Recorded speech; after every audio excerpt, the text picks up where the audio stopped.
If you are in business right now and you are not leveraging AI, or maybe you feel a bit of what I call AI anxiety, you feel afraid of using AI, unsure of where to start, then you are going to love this conversation with my dear friend, Adrian Smith. Adrian is the CEO of RunGopher, which is an AI platform, and he's an AI expert. He's also one of our coaches inside the Next Level Club. So to all of our members who are watching this, you know and love Adrian. I hope that you love this episode.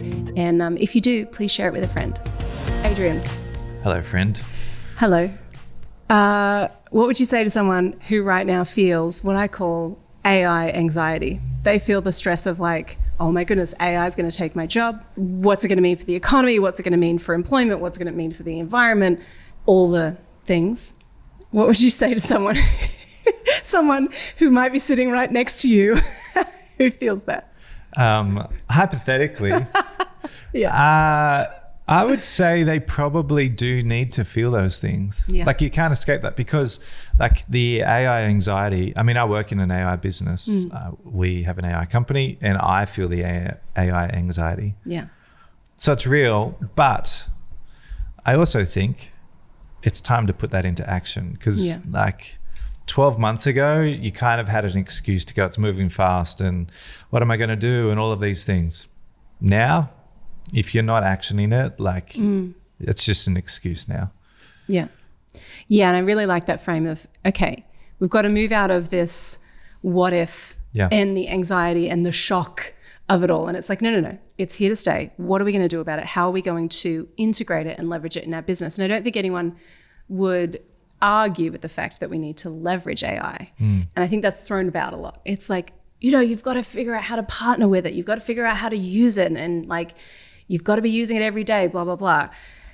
But I think the practicality of that is sometimes where people get a little stuck because it can feel overwhelming and it can feel a little scary at the same time. So today I wanted to essentially get your read on the current landscape so that we have, and I know it moves so quickly, so this might be out of date in like a week. 3 minutes.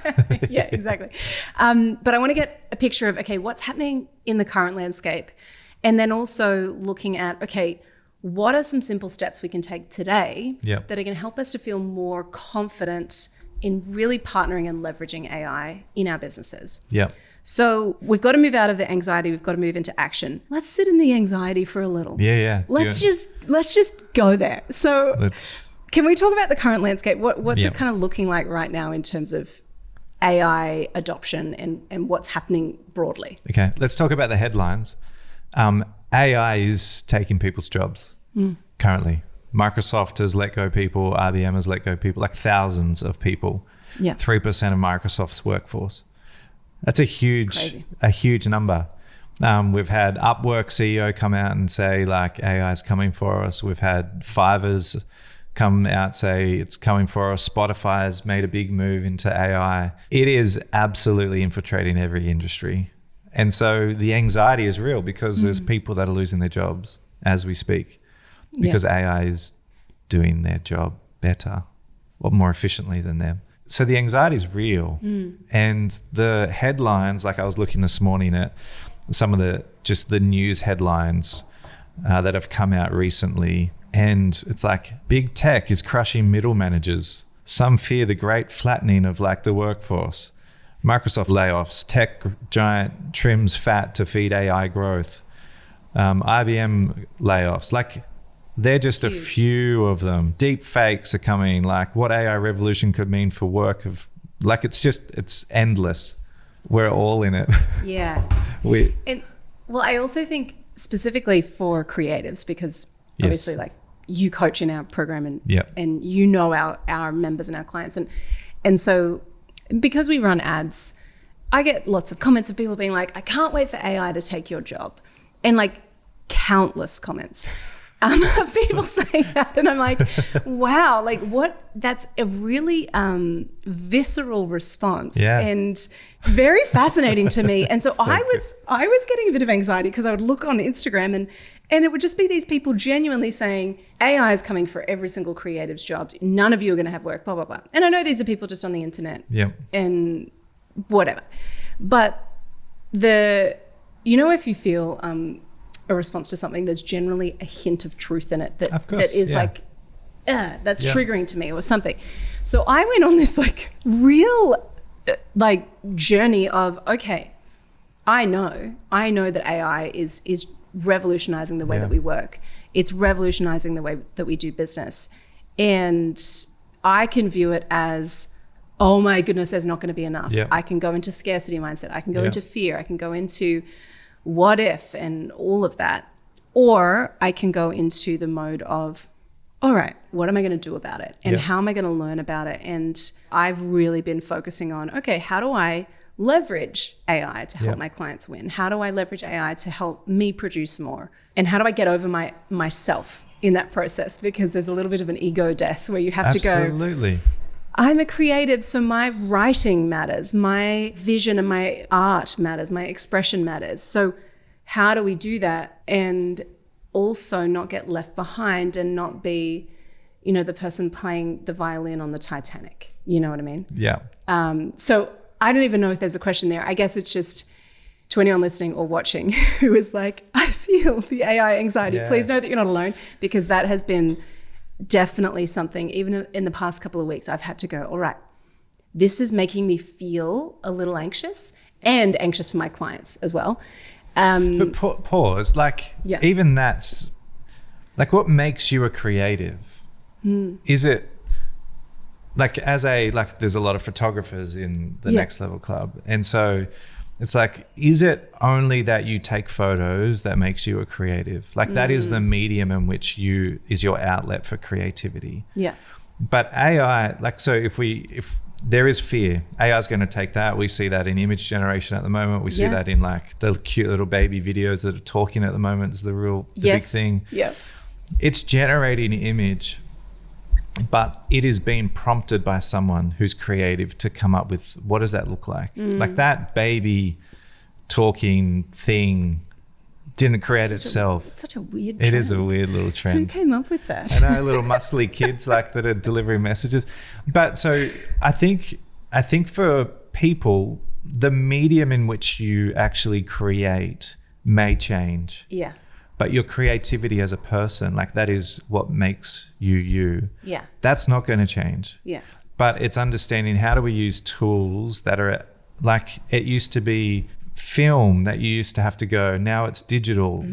Like the camera is just an evolution. Yeah. And some people would say, well, I'm a purist, so we only use film. Some I use so the medium changes in which you can be creative, but the creativity of you as a person doesn't change. Yeah. And so be scared about it, but it's like being scared of the cars coming and no longer having a horse and cart. It's like travel is still travel. Yes. Just how you get there is different. That is such a good frame. And I think the thing that I remind myself of is what makes me good as a creative is my taste. Yeah. And my job is to tell ChatGPT, that's not good. Yeah. Or that's not good enough, or that's not close enough to the tone or to what I want. And I think the curating and the polish is maybe where we have to get better at going, all right, maybe my role now is purely to set the direction and the brief. Yeah. And then to come in at the end and do the polish and the refining and make sure that it aligns with my eye and my taste. Yeah. If you play like whatever the percentage, but let's say it's 50% AI and 50% human. So the goal is not like it's going to replace a portion or a function of what you do, regardless whether you're in finance, whether you're creative. Yeah. Like the editing process now becomes easier because you can just upload, filters are there. You can create reels with, whatever app there is. But sometimes they're rubbish. Yeah. And so and you look at LinkedIn posts, you're like, AI wrote that. And so like there is a human element, that there is something that is felt when humans are involved. And you had Alicia, she was on your podcast. She's from the Persuasion Experience. And she just put up a post this morning saying that she was invited onto an interview, wasn't told that the interview was with an AI agent. And she said it was just rubbish. So it was a podcast interview? Podcast interview, but the person that she was talking to is an AI avatar.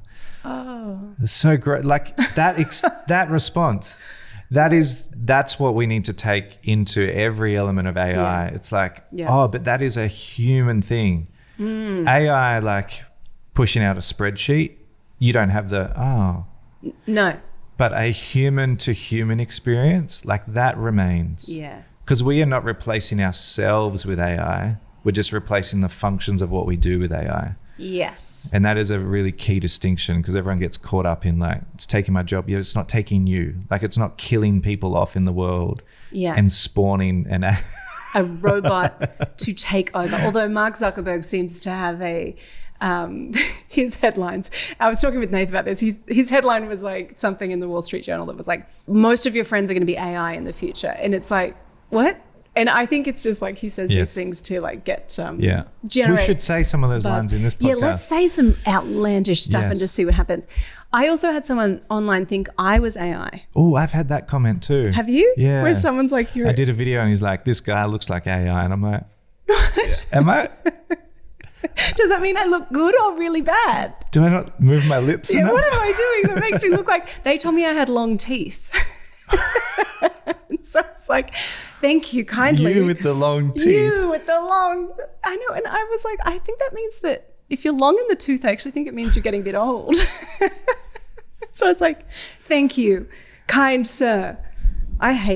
Those comments annoy me so much. Anyway, I digress. They're kind of funny. They're kind of brilliant. I do like sharing them to be like, thank you. You have to be a secure person to read Facebook comments. Oh, yeah. Okay, so we've got the current landscape. We understand it's not if, it's more of a inevitability, and it's not taking our humanity, it's just taking functions off our plate. And I think that that's a really good distinction. And also, I think maybe where creatives do themselves a disservice here is when they say, oh, well, that response that I had of like, oh, having an interview with an AI person, that's a bit sad. I think creatives can throw the baby out with the bathwater and say, oh, someone doing my spreadsheet for me, that's a bit sad. Like, I think I should do that. And it's like, that's actually a really limiting belief, and that's going to hold you back. Yes. And thinking that you have to touch everything and that you have to be part of everything physically, that is...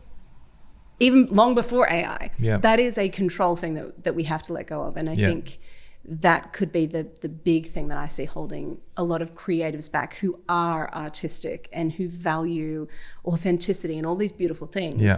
They can think that AI wages a war against those things that they value. Yeah.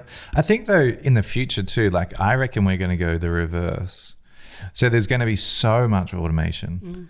And I always say like automation shouldn't come at the cost of personalization.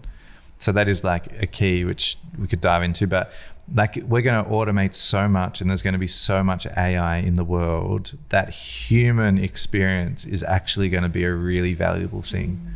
And yeah, like experiences or like art that is like AI is going to start, well, it's already won awards for art and then they had to like say that it's AI.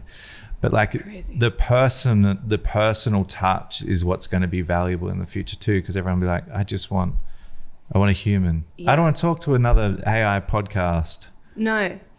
And I'm even seeing that in the way we consume content too. I've been having lots of conversations with people who are thought leaders or who are, have a following online. And they're like, my content's not getting seen, my content's not getting cut through. Because the overall sentiment is, that feels like AI. That doesn't feel real. I'm sick of being talked at. I'm sick of, like, I just want to feel connection. Nobody needs another expert to come online and say all of these things. Like, that's where, like, what we feel is going to be so important. And, like, authenticity in what we share, because that's the thing that's going to cut through. Yeah. It used to be a polished reel. And now it's like an iPhone camera because it's authentic. Yeah. So it's the same with copy. It's the same thing with like any creative service where you're like, well, yeah, I can create a website in 3 seconds using this particular platform. But does it feel good? Does it flow well? Is there like someone that's poured in, like how does that what is that color? Like, in AI will get better and better and better at this. But there is still something about like when humans touch something or are involved in it, there is still kind of a fingerprint of humanity that people pick up on. Yeah. And that's never going to go unless we replace our souls with Zuckerbots or something. Here's a headline. Yeah. Mark Zuckerberg stole my soul with AI. The jerk? Yeah. Okay, so Mark Zuckerberg. Subscription-based soul with AI. I don't know we need something. We do need, that's a good headline. That's going to be great clickbait for us. Thank you for saying that. Yes. I'll try to weave in some more. Okay, let's get practical. Yes. So someone listening to this is like, all right, I know I need to get on board. I know I need to get over my hangups and do more than just have a ChatGPT account that I use occasionally. Because I think everyone's probably adopted it to that extent, at least. Where does someone start when they're thinking about how do I adopt, more than adopt AI, how do I actually treat AI like this is an employee in my business? Yep. So the first thing I would do is I would go to like ChatGPT. There's other models, there's Gemini, there's, but let's use ChatGPT because it's just marketed so much better. Everyone knows it. Yeah. I would go to it in chat and go, this is what I do.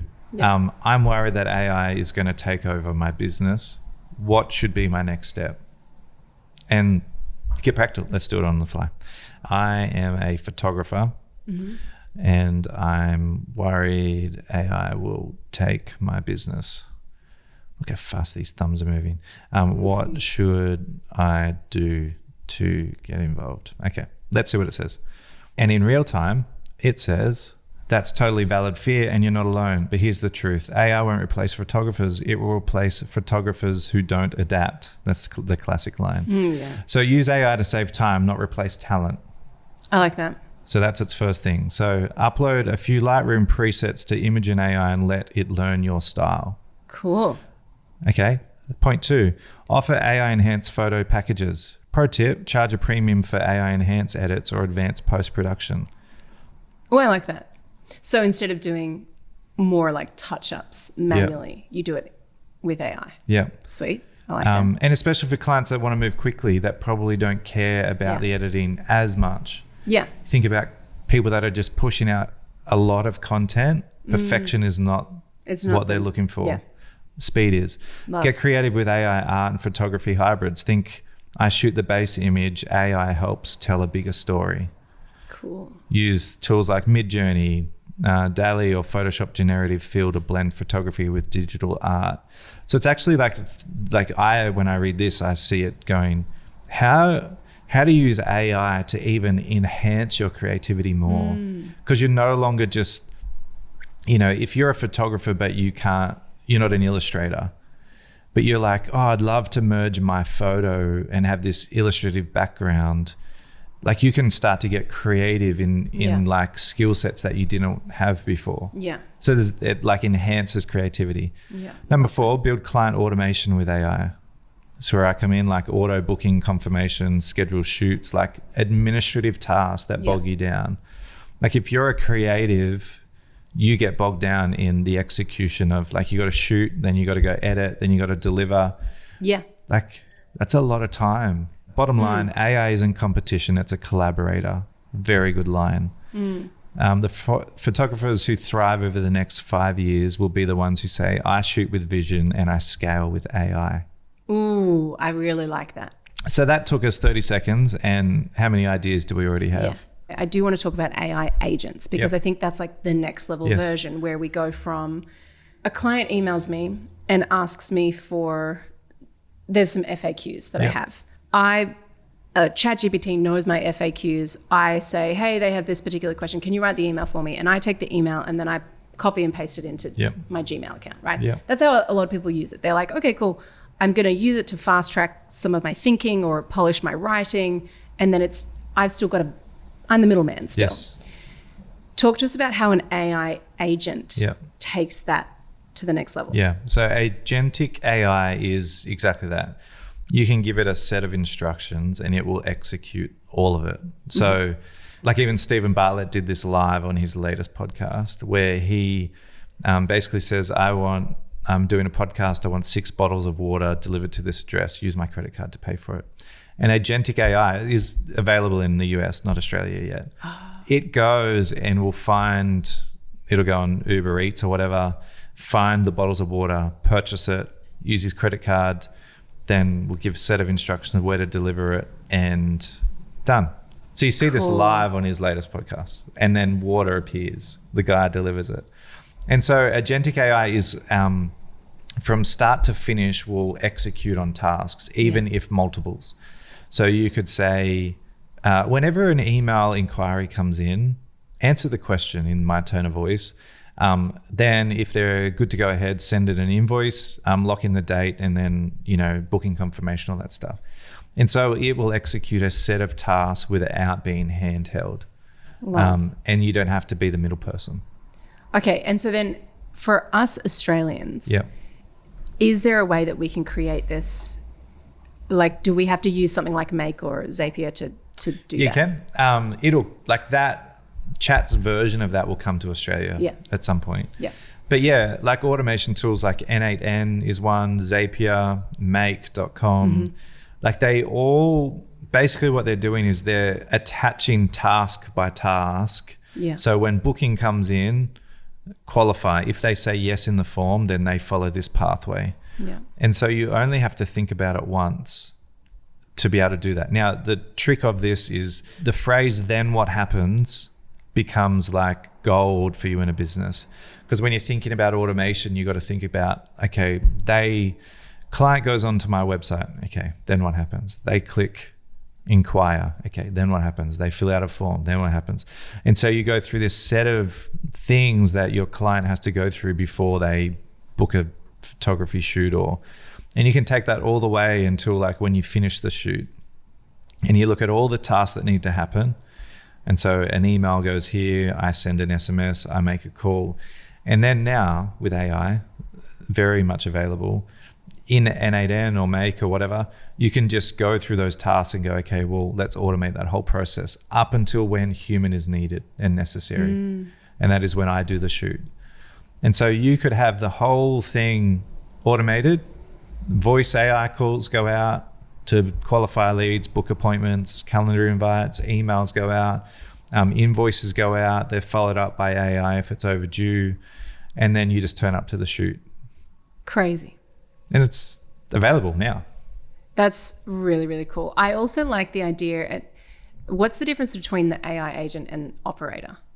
Operator is like agentic AI. Okay, yeah. Right. Because I liked the idea of it being like, hey, I'm going to Italy in September. Yeah. Find me the best flights, book me on this. This is the seat I like, blah, blah, blah. Yep. I love the idea of it actually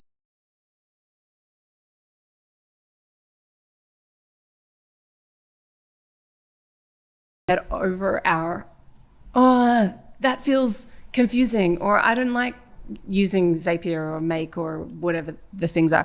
I don't know how to do it, and so I'm just going to put my head in the sand and I'm just going to use ChatGPT in a really basic way. We have to move out of that and go, all right, I need to understand what an AI agent is. Yes. And like, if I think about what I'm investing in learning, it's that. Absolutely. Because I'm like, if I could learn that and implement that just within my business, then if I could teach my clients how to do that, that's insane, because it's going to help them. And I've been able to, build out workflows myself. Yep. And so it's this moving into, all right, in the same way that I have to understand my finances, I have to understand marketing, I have to understand how to sell, I now have to understand AI, and a division of my time needs to go to that. Absolutely. Because you got it and this comes down to you as a business owner, like what is the vision? Like if you just want to be a one-man band and you just want to someone calls you, you say, I can do it on Thursday, and you do the shoot, that's fine. But somebody else will make that much faster. Mm-hmm. So the thing that we call the speed to lead. So if a lead comes in, how quickly are you executing on that? Yeah. If you don't get back to them within 5 minutes, they've gone somewhere else. So your business is dying. And so you got to think about, okay, well, how do we automate that process? And so as a business owner, you need to look at the functions within your business where you are at most risk, where someone else is actually going to it's not AI. It's just the function of AI doing something. Yeah. And so someone else is thinking right now, well, I need to get to that lead quicker. Yeah. So that they get a proposal sooner, so that they go with me. And my example is car dealerships. I want to drive a BMW or a Mercedes. If I call BMW, currently on average, the average business takes 42 hours to get back to a lead. So if I call BMW, I don't care what brand of car I go with. They're both similar. They look great. I call BMW and I say, I want to test drive one of your cars.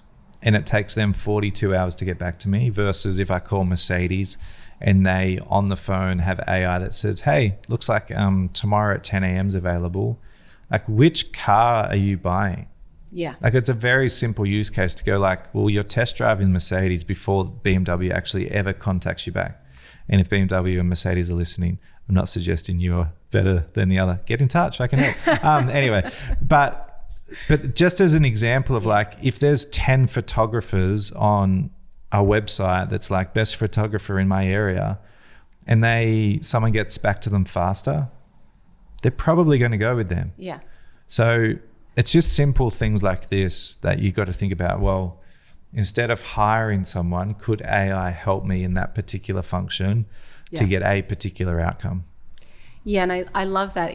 It's not that AI is going to come in and blow up your business and it's like on a like seek and destroy mission to kill you and your business. It's not that. It's just that your competitors, the ones who use it faster and the ones who figure out, okay, this is how business models have gone and this has been the standard for so long.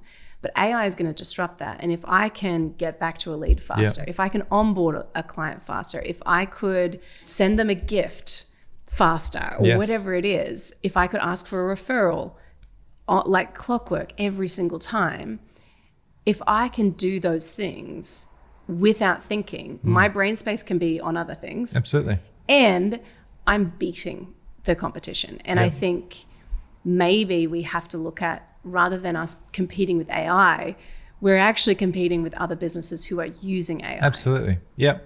They, like in my business currently, a lead from Facebook comes into Monday.com, and then the automation is set up that a voice agent that we've created, cloned my voice, calls them, qualifies the lead, and books an appointment with them. And then in Monday, all the automation happens so that notes and everything streams through. I just turn up to the calendar invite, and I've got a summary of the call. It tells me everything that the client has asked for. I don't have to think. And then when I get on the call, I use AI, is on there to summarize all my notes and actions. I don't write notes unless they're really specific to a particular day. And then it sends action points out to all my team to say, you are across this, you need to be across this. Yeah. Like for me, that frees up so much headspace. Yeah. So it's not even about sometimes competing. It's just about competing with noise in your head. You're like, yes, I can trust that this is going to document the whole process. Yeah. I think that's a really simple hack too. We use Fathom for our note taking. Every Zoom call, it's taking notes. It's going, cool, these are the action items. These were the decisions we made. Laura, you said you were going to do this. You better go and do it. Yeah. So like, it actually means I'm not taking notes in the meeting. I'm just like there because they're taking the notes. You're present. And it's so good on sales calls too, because after a sales call, we can review the call and go, okay, cool. These were the client's challenges. This is what we said that we felt like they needed. This was the next step. And then it also gives us stats on what was the talk time, who talked more.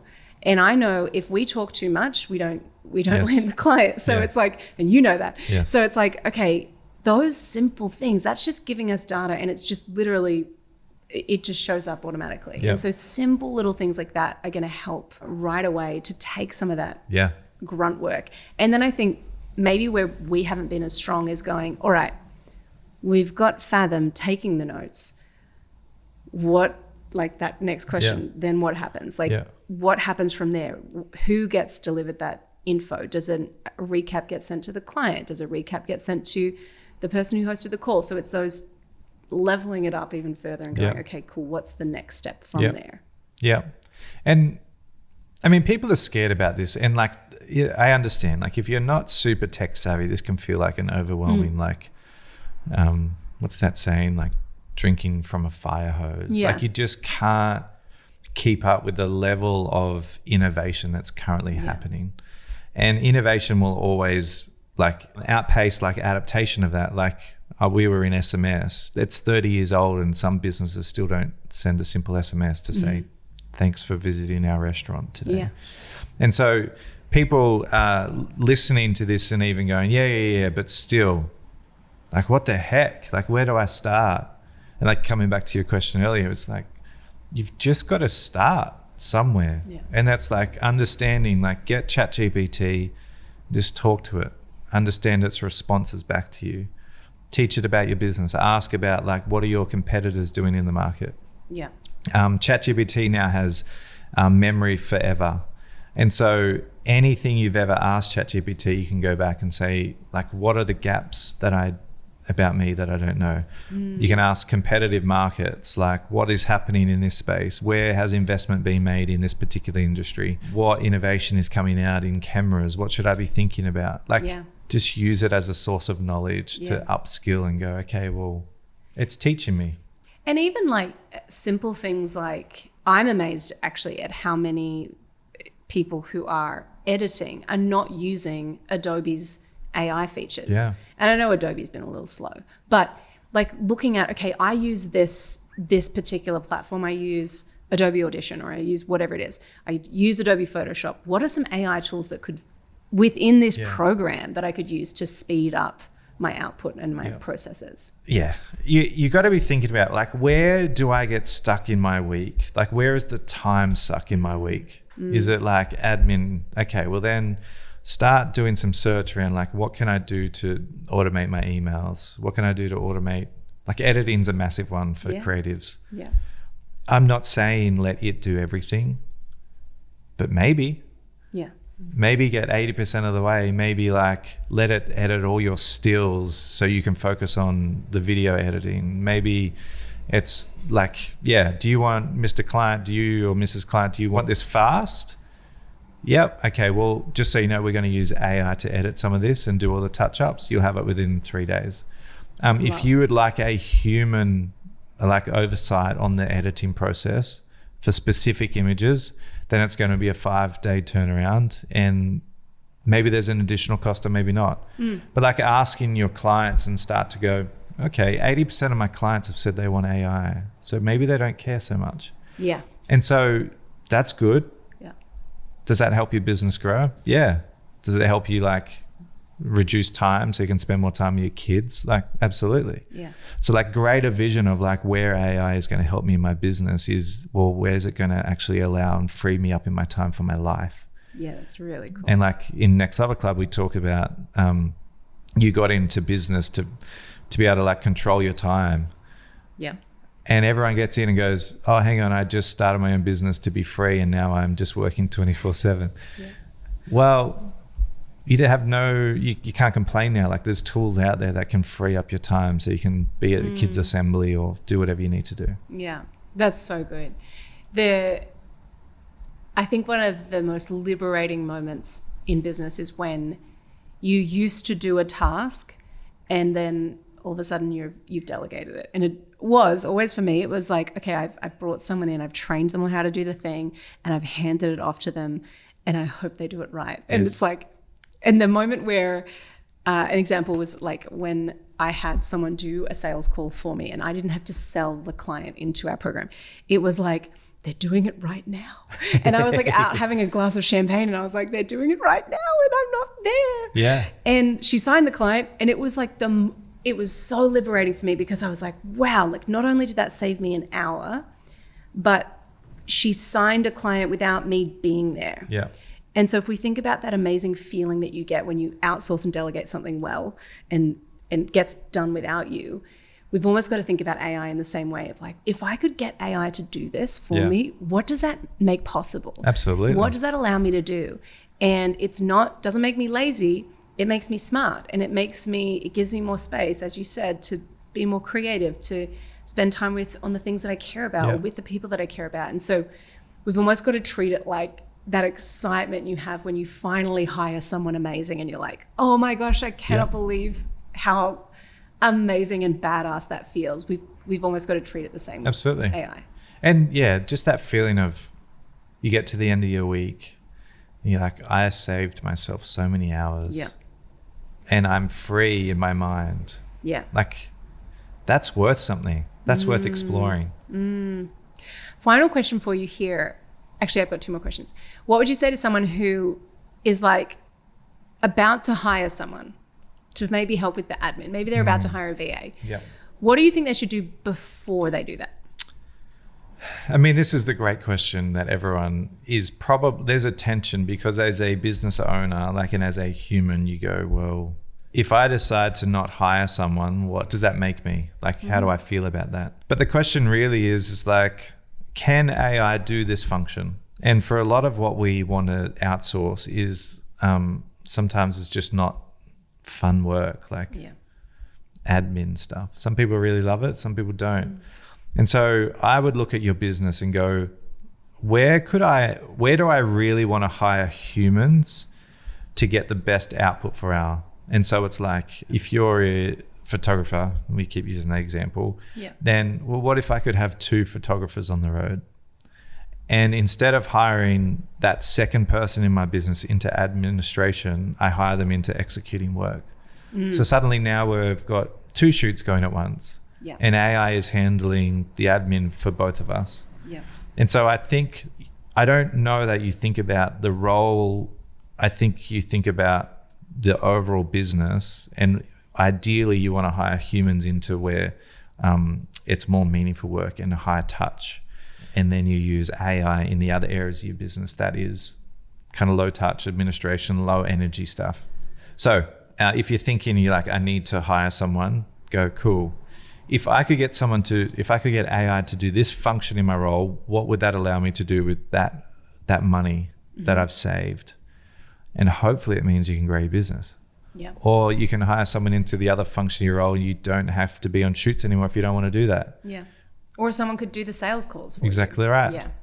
So AI versus human is not always like a money saver where everyone like really takes the conversation, although it does save money for a reason. Yeah. So that you can employ into other functions that actually grow and bring revenue into your business. Yes. Oh, I really love that. It's more about the allocation of the resource as opposed to it's this or that. Exactly it's AI right. or human. Yep. There's no in between. Yeah, that's really cool. Okay, so for anyone listening who wants to keep learning about AI, where should they actually start? Buy the ChatGPT subscription, like $9 a month. And you can set tasks in this is what I do. I set tasks within OpenAI, ChatGPT. Every day like I've said, I ask it a question. I said, I want you to send me something new every day about this particular topic. And so every day it delivers to me, this has been in the news, or this is another idea.